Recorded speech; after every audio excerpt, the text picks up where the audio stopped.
En primera plana, Carlos Herranz. Bienvenidos en Primera Plana, un programa de Radio Francia Internacional y de France 24. Esta semana ponemos el foco en la nueva reconfiguración del tablero en Oriente Próximo. Hablamos de Siria, hablamos de Líbano, hablamos de Gaza. Nos acompañan tres invitados en este estudio que ya les presento. Logan Perpiñá es periodista independiente, muy conocedor de la región y además acaba de venir de Líbano y de Siria. Bienvenido, Logan. Hola. Nos acompaña también Melissa Barra, compañera de Refi, que acaba de volver también de reportajear en Siria. Buenos días, Carlos, Melissa. ¿Cómo estás?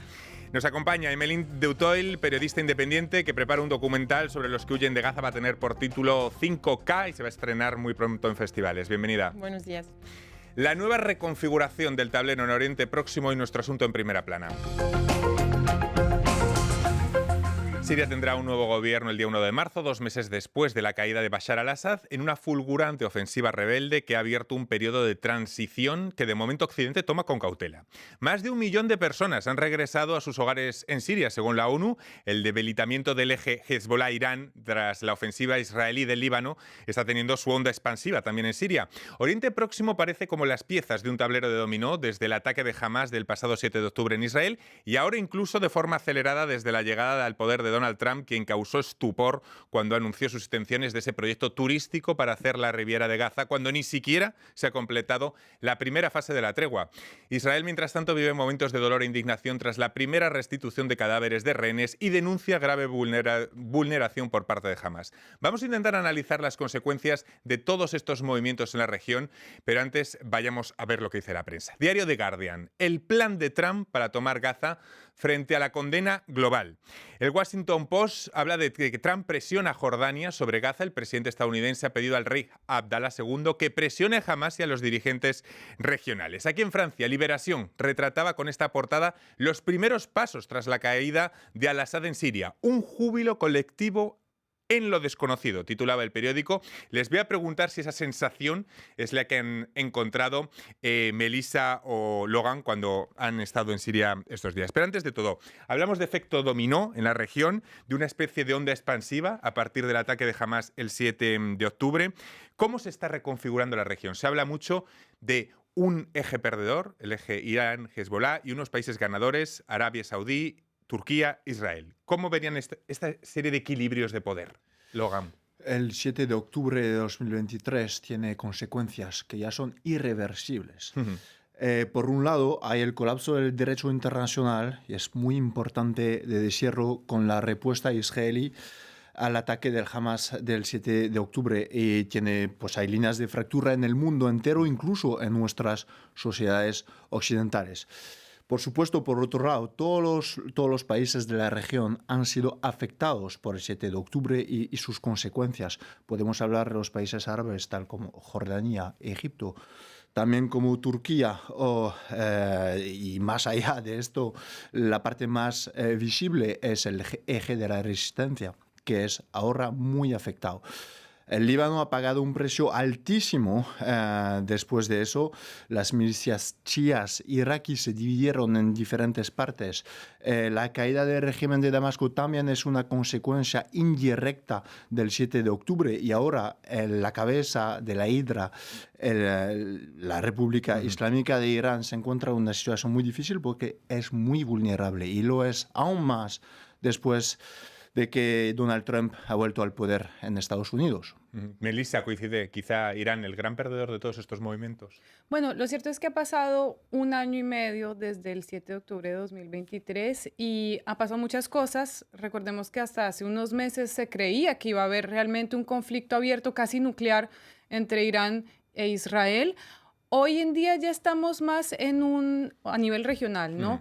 En un momento de espera, ¿no? De stand-by, porque efectivamente llevan 2 meses, más de 2 meses de tregua en Líbano, ha empezado la tregua en Gaza, se espera incluso que pase ya en una semana a la fase 2. Entonces, es un momento de espera desde la caída también del régimen de Bashar al-Assad. Pues Irán perdió un gran aliado en la región. El Hezbollah tampoco está dando, digamos, muchas señales de vida fuertes. Entonces, por el momento estamos todos a la espera. Belén. Quiero complementar con Palestina. Hay que saber que la región ya estaba atravesando una reconfiguración forzosa desde hace más de 15 meses, con más de 45.000 de palestinos que han sido exterminados, 1.5 millones de palestinos que han sido desplazados internamente, 60% de la infraestructura que ha sido destruida, y en Cisjordania, que es algo que no se está hablando mucho, se han intensificado los ataques a las ciudades, como en Jenin últimamente, tanto como el aumento drástico de los asentamientos ilegales que violan la ley internacional. Entonces hay ya un proceso de largo aliento que inclusive se puede remontar a 1948. Ahora, la llegada de Trump refuerza esa dinámica ya existente, pero recordemos igualmente que la anterior administración de Biden ya había mantenido un apoyo casi incondicional a Israel. Entonces, Trump, siento yo, refuerza ahora una postura de forma aún más explícita, planteando a desplazar estos 2 millones de gazatíes para construir esa ribera de Gaza. Y esto mínimo es la contraparte de la concesión que Israel ha tenido que hacer para que se hiciera una tregua, y finalmente le permite, si esto no se va a realizar, le permite entrar a Israel a negociaciones con una ventaja estratégica mayor. Por ejemplo, Israel podría ganarse los favores de Egipto y de Jordania, que buscan evitar obviamente ese plan, al alejar de Trump en esa idea. Entonces es una forma de colocar a Israel en una posición muy fuerte, que, sin embargo, debilita el frágil proceso de tregua y, como bien decía Laurent, termina resquebrajando el derecho internacional que permite esa nueva reconfiguración bajo una idea transaccional y económica. Luego vamos a volver a los planes de Trump para Gaza, pero antes, ya ven, la geopolítica es una especie de vasos comunicantes. Hablamos de la gran geopolítica, pero vayamos sobre terreno. Ustedes acaban de estar, tanto Logan como Melissa, en Siria. Antes veíamos en las portadas, como titulaba Liberació, júbilo hacia lo desconocido. 2 meses después de la caída del régimen de Bashar al-Assad, a pie de calle, ¿ustedes han notado esa sensación entre la gente, entre los sirios, de júbilo hacia lo desconocido, de decir, bueno, es que nos hemos librado de esto, lo que venga, lo esperaremos? Claro, los sirios siguen, pues hay que andar por las calles, en Damasco, en Alepo, todavía no se lo creen, porque, bueno, hablamos de más de 54 años de dictadura, o sea, es algo inesperado, claro, casi inesperado. Claro que muchos temen de que la situación vaya un poco mal, porque hay mucha gente que no confía en al-Julani, al-Sarraj y en sus tropas. Pero bueno, la esperanza sigue aquí, y los sirios al nivel de calle dicen, bueno, será más fácil de liberarse de al-Julani que de un régimen que ha durado más de 50 años. Muchas cancillerías miran con lupa a al-Sarraj, su pasado, dicen al-Julani porque era su nombre, por unificarlo, vamos a decir al-Sarraj, su pasado islamista, su nuevo perfil ahora más presentable. ¿Qué garantías tienen las minorías como los kurdos o como las mujeres del nuevo poder en Siria? Melissa. Yo puedo hablar sobre las mujeres ¿Sí? en particular. Justamente cuando estuve en Siria, ya había pasado un mes desde la caída del régimen, estaban volviendo las activistas feministas, las que habían también liderado en parte el Consejo Nacional Sirio, que es la oposición, la gran oposición en el exilio, y se estaban incluso organizando cumbres, algo que jamás se hubiera imaginado un mes antes, cumbres de mujeres, de activistas incluso, que durante esas cumbres salían de la clandestinidad, es decir, mostraban su verdadera cara, su verdadero rostro, su verdadero nombre, y que reunían a personas que tenían un mandato de arresto y que seguramente, si hubieran vuelto un mes antes, hubieran sido ejecutadas. Entonces, definitivamente hay un nuevo espacio en el que todo el mundo quiere participar. Ha habido preocupación, eso sí es cierto, porque al-Sarraj colocó, por ejemplo, como ministro de Justicia, en ese momento eso era un tema muy fuerte, colocó como ministro de Justicia a una persona que luego se volvieron a salir videos de él ejecutando a mujeres acusadas de prostitución en Idlib. Entonces, hay preocupaciones, ¿cierto? Pero, como lo dice Laurent, han pasado tantos años de dolor que pueden con esto. Luego vamos a volver al tema de las minorías en Siria, pero ya van viendo ustedes que vamos haciendo transición porque esto es como un tablero de fichas de dominó. Y si hay una región que expresa bien esto, es precisamente el Oriente Próximo. El origen de todo este movimiento de piezas está en el ataque, como hemos dicho, de Hamás del pasado 7 de octubre, de 2023, porque hace un año y medio, y la respuesta israelí arrasando la franja. Emelín trabaja en un documental con los huidos de Gaza, no sé si algunos han podido volver con la tregua, no sé si ha hablado con algunos. ¿Cómo está siendo ese regreso a localidades en Gaza al encuentro de ruinas? Es un regreso muy doloroso y al mismo tiempo muy anhelado. Hay que saber que el norte de Gaza estaba literalmente asediado y totalmente no era posible pasar del sur al norte, ¿no? Hasta hace poco. La gente con la cual yo estaba en contacto me ha repetido siempre, y esto es algo que yo encuentro en todos los refugiados palestinos. Hay que saber que Gaza se ha construido sobre una población desplazada ya de 1948, entonces el apego a la tierra es muy fuerte.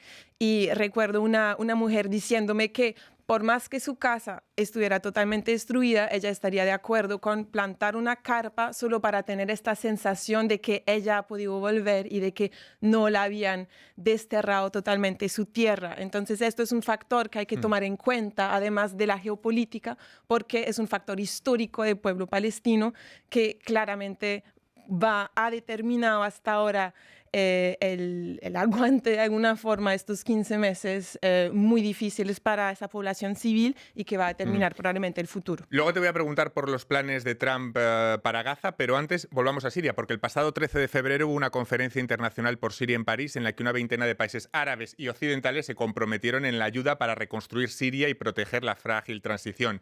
Logan, ¿qué desafíos tiene encarar ese periodo transitorio ahora en Siria? ¿Cuáles son los principales desafíos?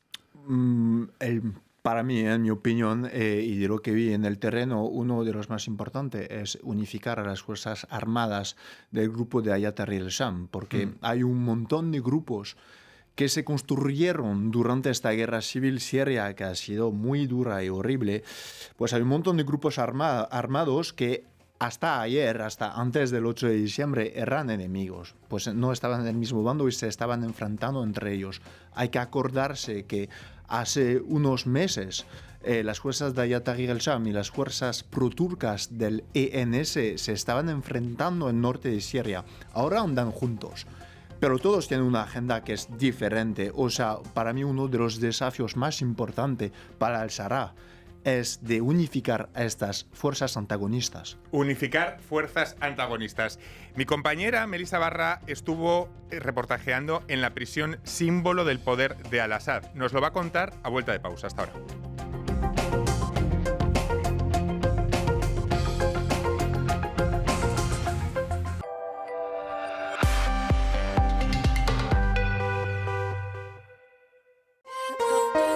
¿Eres estudiante de periodismo y te fascinan los reportajes de terreno? ¿Sueñas con visitar París y aprender con periodistas de Radio Francia Internacional? El premio Reportaje RFI en español llega a su 11ª edición. Una oportunidad única para vivir una experiencia profesional en la Ciudad Luz. El premio Reportaje es un concurso para ganar una pasantía con todo pago en nuestra redacción parisina. Pueden participar estudiantes de periodismo de entre 18 y 30 años de edad que sean hispanohablantes. Tienes hasta el 4 de mayo para enviarnos tu reportaje. Todos los requisitos están en nuestro sitio rfimundo.com. Bonne chance y nos vemos en París.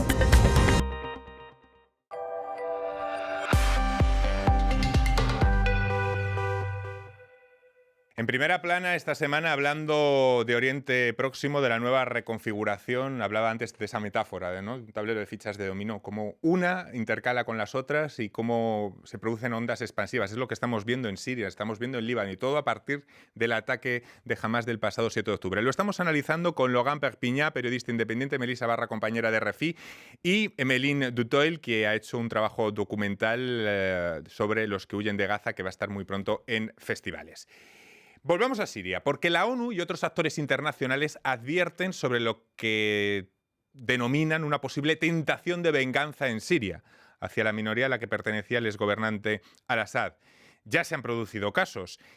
¿Las autoridades de transición están comprometidas con que no se produzcan actos de venganza contra la comunidad alauita? Logan, ¿podríamos decir eso?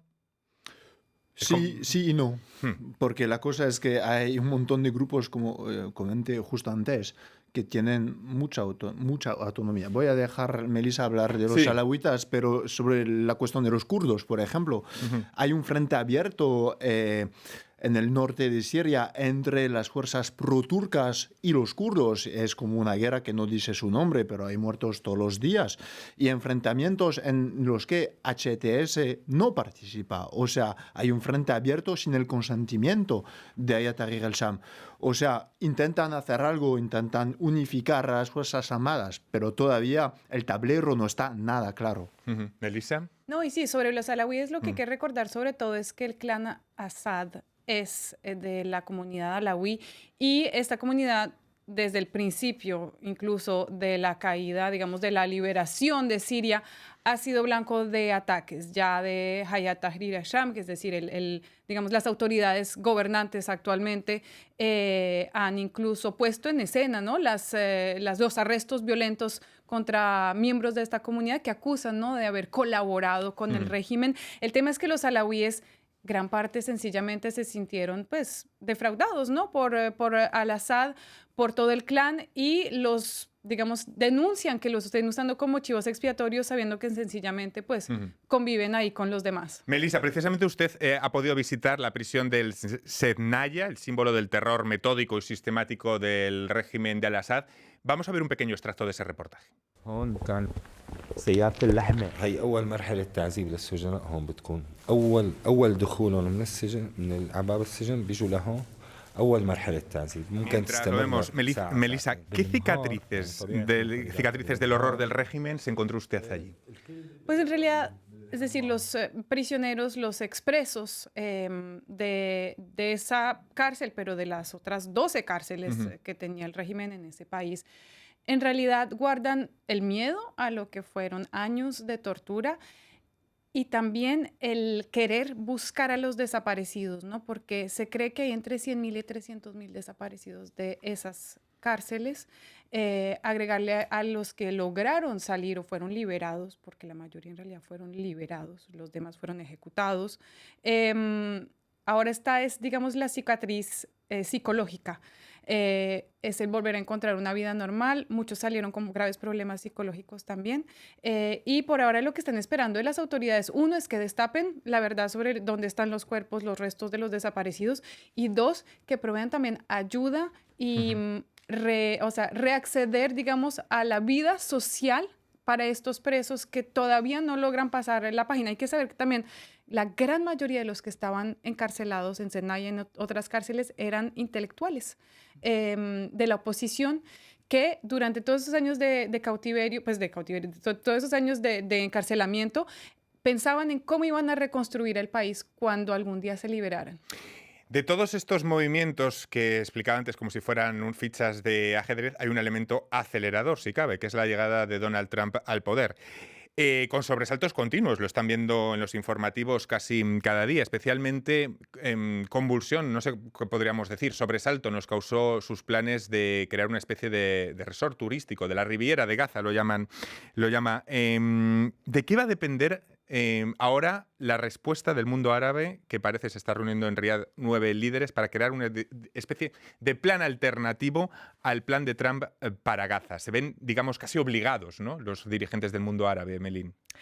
Sí, entonces hay que recordar que lo que propone Trump es una especie de aprovechar al máximo finalmente, ¿no?, a Gaza como un potencial económico para una inversión de parte de Estados Unidos y probablemente también Arabia Saudita en lo que se llama este plan de reconstrucción. Y al mismo tiempo Trump busca obviamente consolidar la supremacía israelí en la región, pero sin garantías reales para el pueblo palestino y los derechos humanos, porque hasta ahora esto no se ha tocado, ¿cierto?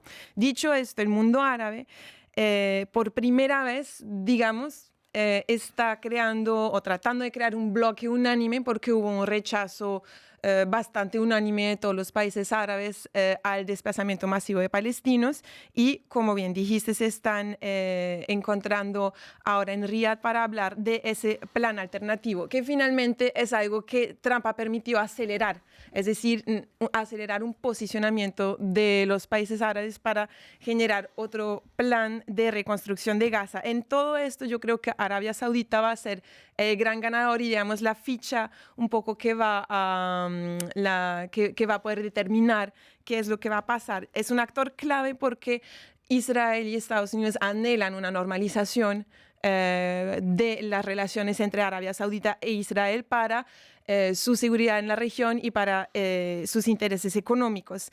Y por otro lado, Arabia Saudita, desde el inicio de la nueva guerra del 7 de octubre, ha tenido que cuidar mucho sus relaciones con Irán, que también ha buscado normalizar y al mismo tiempo no se quiere, digamos, echar encima a los demás países árabes que están reclamando una autodeterminación del pueblo palestino. Entonces, Arabia Saudita tiene claves por el poder económico y político y va a ser claramente una pieza determinante en este proceso. Decía Emelín que Arabia Saudita una de las grandes beneficiadas. No sé si es la Turquía de Erdogan la que también sale beneficiada de estos cambios de equilibrios en la región. Por ejemplo, en el hecho de que los kurdos no formen parte de foros como la Conferencia de París, como exigencia turca que al final se impone en las mesas de negociación internacionales. Es una batalla, hay una batalla debajo de la mesa y eso hay que ser muy claros con esto. Entre dos fuerzas que son también ahora antagonistas, o sea, Arabia Saudita, que está desempeñando un papel muy importante en la reconstrucción de Siria, pero también en las negociaciones en la segunda fase del alto el fuego en Gaza. Y Turquía. Turquía tiene su propia agenda, es muy diferente de los ámbitos de los saudíes, porque los saudíes quieren pues, tener un papel importante en el futuro, porque con la retirada iraní de Siria, por ejemplo, pues los saudíes están intentando de aprovechar el momento. O sea que Turquía y Arabia rivalizan por ser los interlocutores privilegiados de los nuevos gobernantes de Damasco. Claro, y de momento, pues al-Sarraj hizo su primera visita en Arabia Saudita y no en Turquía. Por eso también Erdogan está bastante rayado y está intentando manipular a sus tropas en el norte, las tropas sirias pro-turcas, para desempeñar un papel importante. También están dentro del gobierno de transición, pero hay una línea de frente que todavía no es muy clara, pero bueno, lo sentimos bastante. Mientras Trump anunciaba sus planes de hacer la Riviera de Gaza, lo cierto es que no se ha completado ni siquiera la primera fase. Hemos asistido en las últimas horas al dolor de los israelíes por el